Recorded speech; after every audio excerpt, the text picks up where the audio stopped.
right, welcome back. It's still Daybreak Live on Dominion Television here in Ebaide, your channel of choice. And of course, we apologize for that delay. But moving on now, remember you can listen and interact with us on www.dominion.org.ng and also join our social media platforms. That's Facebook, Instagram, YouTube, TikTok, and LinkedIn at Dominion Broadcast and on X at Dominion Cast. Of course, welcome to Big Story. Well, Africa is more than its geographical boundaries, from the vibrant rhythms of Afrobeat music influencing global pop culture to the profound impact of African diaspora communities shaping societies worldwide. The continent's presence is felt far and wide, and that is why we are having Ebaide Joy Udoh, a Nigerian adventurer, storyteller, and a content creator with a deep desire to explore Africa from the inside out. She is on a mission to complete the longest solo motorcycle journey across Africa by a woman. A very good morning to you. Good morning. Thank you so much for coming on the program. Thank you so much for having me. I must say you look gorgeous. Thank you. So You what's the too. secret? Well, I don't know. All right, welcome. Thank you. How did you get started with biking, and what is the mission behind this tour? Okay, how I got started with biking. I'd always traveled. I've been traveling for about 7 years, give or take. I've done different types of traveling. Started backpacking, then I did airplanes at some point. Then I built a van, a camper van, and traveled with it at some point. And then I also did keke, traveled in a keke. So it was after I did keke. You mean our Marwa or keke? Literally keke, our Marwa, yes. It was after keke that I bought my motorcycle in Nairobi, Kenya. And that was how I started biking. That was 2023, September. And since then, yeah, I've been traveling here and there. The mission, the plan for all this, the whole travel around Africa, like you said, is to complete the longest solo motorcycle journey in Africa by a woman. With that, let's look at the insecurity in Nigeria. Right. What are the strategies or your experience while on the tour? How have you been able to navigate that? Okay, so far I've done 20 countries on my motorcycle. So it's not really Nigeria is just one of the countries I've done amongst 20 countries in Africa. I have rules that I follow.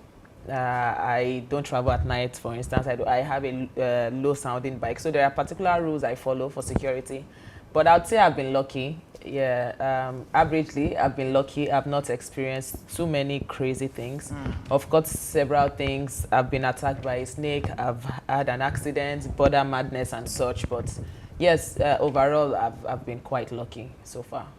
Okay, in this, your tour, what did you discover about different cultures and places during your travel? Okay, I'll say Africa is one. We are divided by language, yes, culture, food and such, but we are one overall. You see kindness everywhere you go to. Every culture exhibits kindness to other humans. There is a lot of similarity between us. I really don't know why borders separate us in the first place, but there's a lot of similarities. Similarities like? Between African countries. African countries. Like the way we look, we are very similar. The way we dance, the way we speak, it could be different languages, but the way we speak, our gesticulation, right? Our kindness, our way of life, our compassion. Yes, we are very similar in Africa, but also different, of course, because it's like 54 sisters. There could be siblings, but they are all different. They all have their own different attributes. So yes, we are similar, but also have our own different traits. All right. Now, we were actually looking at you being the award or your name being written in Guinness Book of Records, and up to now, we've not seen that. How do you feel? So for the Guinness World Record, I was applying for the next trip, so it's not supposed to be now. Yes, so I was rejected at first, posted it on social media, then Guinness World Record refunded the money I paid, and then now I'm going for it. Now they brought back my application. gave me the guidelines, so now I'm going for it. So it's supposed to be for my next trip, which starts next month. It will be for 3 months. I'm going through 12 countries, so in total I would have 12 done countries. 32 countries. Would you mind to? Would you mind to name those countries there? Yeah, so it's South Africa to Kenya. So I'm doing South Africa, Namibia, Botswana, Lesotho, Eswatini into Mozambique, then out to Zimbabwe, Zambia, Malawi, Tanzania, Burundi, then Kenya. But in all your trips, on your tour or your travels, I see that you started from Kenya. Why Kenya instead of Nigeria? So I had moved to Kenya back in 2021. So I was staying, I bought my motorcycle in Kenya. I started motorcycling in Kenya, not Nigeria. So I started traveling from Kenya because I started motorcycling in Kenya. That was where I was living. So after Kenya, I traveled down all the way to Nigeria. Then I did all the way from Nigeria to Senegal. So now I'm shipping my bike. My bike is being shipped as we speak to South Africa. So I will travel to South Africa and then start from there to Kenya, back to Kenya. So let's look at your personal life now. How do you balance? You've been an adventurer, you've been a storyteller and a content creator. How do you balance the three? I sleep so fast. Looking at that you graduated with, you're a graduate of criminology and social works, then how do you balance all this? Okay, so I've never practiced my course. I only graduated as a criminologist. I've never practiced. Why? It seems like you've been forced to go read that. No, I wasn't being forced. I read it. A lot of people in Nigeria don't necessarily go. Education is not necessarily what makes you successful, but that's another thing to discuss. That's another topic. Education just makes you enlightened, gives you the grassroots to be successful, but it's not directly what makes you successful. Well, depending on your course, but there are a lot of things, a myriad of things that you can do to be successful. So no, I've never practiced my course. I've practiced things that have given me a very, very good life so far. I've done radio, I've done TV, I'd produced films before I went to Kenya, before I started traveling. So I've done several things. So balancing basically is work, because I work, I do work, I do content creation, and then I travel. So basically it's sleep that suffers the most. Yeah, but somehow I'm balancing them. You're balancing it. So looking at the storyteller, being a storyteller, what inspires you? To tell a story. My travels inspire me. It's easy to talk about what I've gone through, and what I go through every day is very interesting. I would not have any other life. So talking about something so rare, so beautiful, so divine is easy to talk about it. Yeah, I don't need too much motivation. Right. Okay, let's look at your tour. What factor? I mean, what are factors you've seen that constituted to maybe now that you were saying that you don't travel at night? What are those factors behind it? Like why you don't travel? You said because of insecurity, but there are some factors too that you've seen that caused some things in your journey. Okay, so traveling at night is dangerous. Even when I was driving, I wasn't traveling at night. Me and night, we don't mix. At night, I'm in my bed. Normal outings, I don't do them at night. Daytime works for me. So whenever I'm traveling, if I know that I'll be out past 5, I'm not doing it. I travel in the mornings. I don't overdo in at night. So apart from the darkness, it's all security and the fact that I just don't like night. It's not anything that impairs my vision when I'm riding or when I'm out, then it's not for me. I'm just not a night person outside. I am usually awake at night because I'm nocturnal, but that's in my house. Yeah. So now let's look at it. In all, how do you hope to accomplish this journey of yours? So I've already accomplished way more than half so far. I'm doing 32 countries altogether. Okay, the current record is at 30,000 kilometers, so I have to break 30,000 kilometers, and I'm already almost at 24,000. So by the time I do like 5 countries in my next trip, I've already broken the record, and I still have 12 countries in the next trip. So I don't think accomplishing it should be so hard. But this time I'm doing it for a cause. I'm empowering girls, about 18 girls. So yeah, that goes with the trip itself. Okay, how do you say this? They will tell you what a man can do. Some will tell you a woman can do better or best. In your own case, did that really go on well with you? In my own case, it has nothing to do with a man with the male gender. What a woman can do better. It's just me being a woman doing it. It has nothing to do with, there's no comparison, no, the male gender has nothing to do with me. I'm just a woman riding a motorcycle and excelling at it. Simple. Oh, congratulations, I must say. I'm fast. I am. I'm actually looking at the way a day I will just ride a bicycle and just said I want to tour around the country. Fine, let's look at it. Who are your supporters? I mean, do you have anybody, maybe your family, supporting you to like, oh, go girl, we at your back? Everybody has supported me so far, actually. People know me, people don't know me. People have cheered me on, people have prayed for me. Yeah, I've received immense support so far from everybody who is around me and everybody who isn't necessarily directly around me. Even from where you stay, I mean in Kenya. Oh yeah, my fans started from, my fan base or whatever started in Kenya when I was building the van, because I was the first woman to build a van then.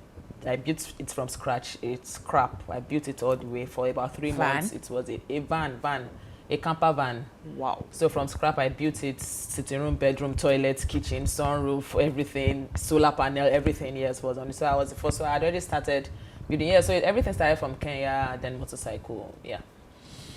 Well, that's a good one and a long one here. So where do you see yourself in the next, let me say 5 years?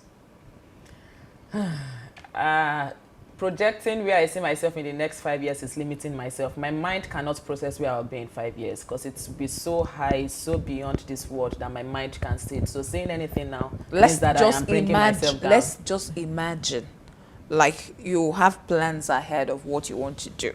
And let's imagine that, okay, somebody is asking you that, come in the next 5 years, where would you want to be? How would you want to see yourself? Or perhaps maybe you want to have a family or what?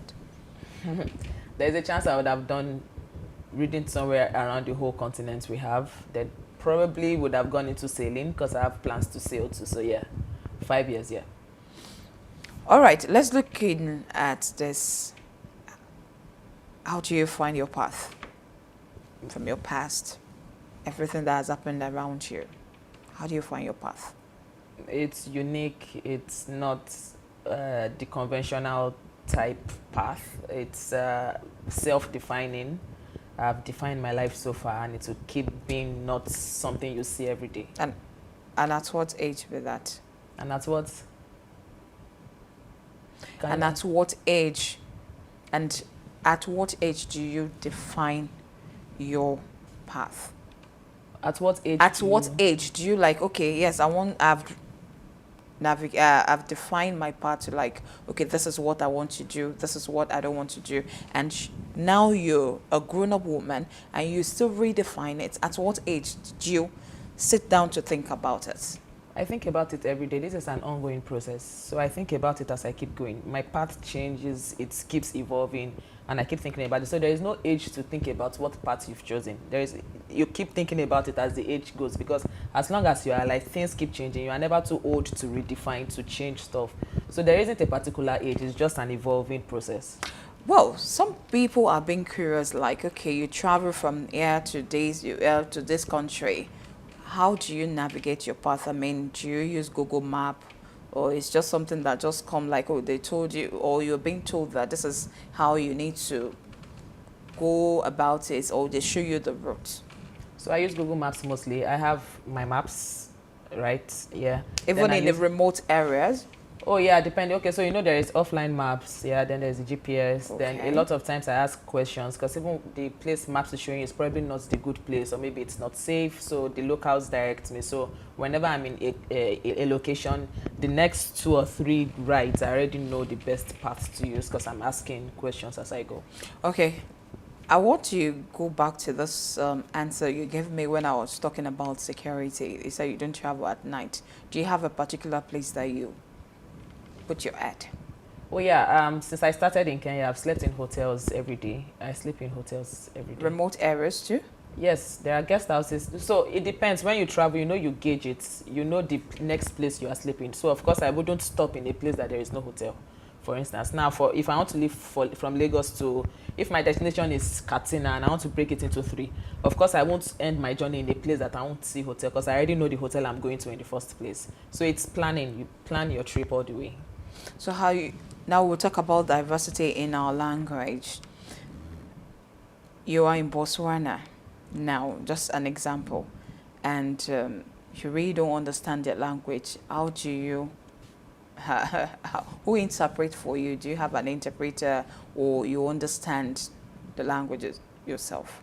Okay, so there's Google Translate, which helps a lot, but not all the time because then it uses internet and such. Okay, so the places I've been to haven't been so hard. So Swahili, I started from the Swahili countries. I understand, I get by with Swahili, speak some, understand some. Then French countries, I get by with French as well. The only countries I've really suffered the most are Portuguese, Angola and Guinea-Bissau. Those two countries speak Portuguese, so there Google Translate somehow, maybe sometimes maybe piece words together because it's quite similar to French and such. So yeah, somehow you get by. So in that area that you have struggle with understanding the languages, then how do you go about it? Google Translates mostly, or you look for someone who speaks English around. English is the most universal language, so even in places that they don't speak English, speak the language. If you search enough, you see someone who probably speaks broken English if Google Translate doesn't work. But Google Translate comes true for me a lot. All right, well, wish you well in your journey, but then let's look at it. What is your advice for the young women or ladies out there watching you this morning? Well, I'd say live your life. Life doesn't come twice. It's short. Tomorrow is not promised. One could live here now, and then a truck is somehow breaks field. Like, that's how fickle life is. Life is so fickle. You never know what's going to happen in the next hour. So don't wait for people's opinions. Don't let fear stop you. If you have a plan and it's feasible, live your life. Go for it. Even in an environment where you find yourself like, oh, there are many males there, and how do you think that person can thrive rather? Femininity is different from masculinity. There are women who thrive the most when they are in a male-dominated environment because they bring in another angle. So wherever you find yourself, be the best you can, be the most unique you can, and make sure that you leave your imprints in wherever you are. Okay, if you just watch it, this is Ebaide Joy Udoh, a Nigerian adventurer and storyteller and a content creator with a deep desire to explore Africa from the inside out. Well, she said she graduated with criminology and social works, but she's not using that. Do you get support from other bikers? Or what? It depends what does support mean. Maybe support like, oh, from Nigeria, I mean bikers from Nigeria, like that's a girl doing it. Okay, let's see what we can do to rally it out. It can be financial, social, physical, mental. You know, I'd said before, I didn't start biking in Nigeria. But right? At least you are a Nigerian. Yeah, when I got back, they all came out for me. They picked me up from where I arrived in Nigeria. All the bikers in all the states, they came out and escorted me, yes. Then yes, I'm one of them, but I can't necessarily say I'm a Nigerian biker or that until I start riding here. I'm not really reading in Nigeria 100%, if you get. I'm reading through Nigeria. So yeah, I wouldn't say like the people who have been riding in Nigeria for like 10 years now, the way they would be in the community is different from the way I am in the community. Let's be factual. But yes, support from them 100%, yes. Any hope of coming to Nigeria soon? Coming like, to Nigeria to stay here soon? No. Why? I don't think I'll be staying in one place for a very long time from now. Not Nigeria, not anywhere. I have plans to keep traveling for the next years to come. Yeah. But you've been in Kenya but at least we want to see your face, like this is our girl, we want to applaud you, you understand? I always come. Okay, like now I'm in between trips. I'm in Nigeria. The last one when I was in between trips, I was in Nigeria. Even when I was in Kenya, I'd come to Nigeria like 2-3 times, right? So yes, I would always come to Nigeria in between, but coming to stay permanently, you know, I don't see myself staying permanently in the place anytime soon. All right. Thank you so much for coming on the program this morning. Well, if you're just watching, you're watching Daybreak live on Dominion Television, your channel of choice. And we have our guest, Ebaide Joy Udoh, a Nigerian adventurer, a storyteller, and a content creator with a deep desire to explore Africa from the inside out with a bike. You could see how she's riding. Although she's a Nigerian, but then she's based in Kenya. But she said for now, she'll be moving from one country to the other. Well, this is a convenient time for us to see Abiwai on the segment. Well, up next will be Daybreak Sport. Thank you so much for coming on the program once again. Thank you for having me. All right, we appreciate you so much. Thank you. All right, see you again after the Daybreak Sport.